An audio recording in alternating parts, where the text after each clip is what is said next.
بسم اللہ الرحمن الرحیم۔ الصلاۃ والسلام علیک یا سیدی یا رسول اللہ، الصلاۃ والسلام علیک یا سیدی یا حبیب اللہ، لا تعداد درود و سلام ہمارے پیارے آقا حضرت محمد مصطفیٰ صلی اللہ علیہ وآلہ وسلم اور آپ کے آل پر۔ ویور میں مشتاق احمد، آپ دیکھ رہے ہیں یوٹیوب چینل۔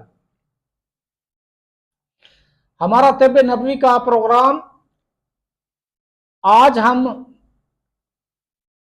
جو پچھلی آیت سورہ بقرہ کی آیت نمبر 2 پڑھی تھی، اس کا کچھ حصہ پیش کرنے کی کوشش کر رہا ہوں۔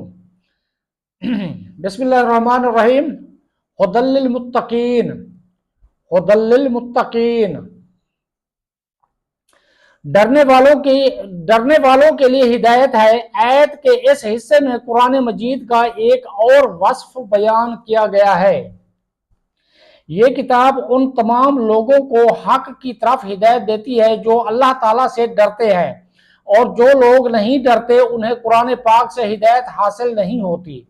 یاد رہے کہ قرآن پاک کی ہدایت و رہنمائی اگرچہ مومن اور کافر ہر شخص کے لیے عام ہے، جیسا کہ سورہ بقرہ کی آیت نمبر 185 میں اللہ تعالیٰ نے ارشاد فرمایا، ہدی للناس، ہدی للناس، یعنی قرآن مجید تمام لوگوں کے لیے ہدایت ہے، لیکن چونکہ قرآن مجید سے حقیقی نفع صرف متقی لوگ حاصل کرتے ہیں، اس لیے یہاں ہدی للناس یعنی متقین کے لیے ہدایت فرمایا گیا ہے۔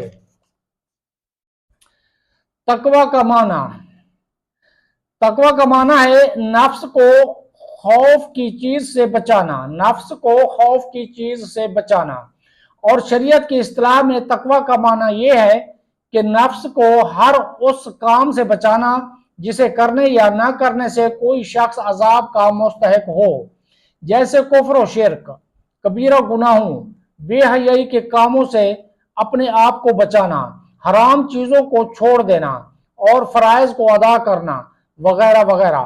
اور بزرگان دین نے یوں بھی فرمایا ہے کہ تقوی یہ ہے کہ تیرا خدا تجھے وہاں نہ پائے جہاں اس نے منع فرمایا ہے۔ بے رابطہ کے لیے اتنا ہی، اپنا خیال رکھیے، اللہ حافظ۔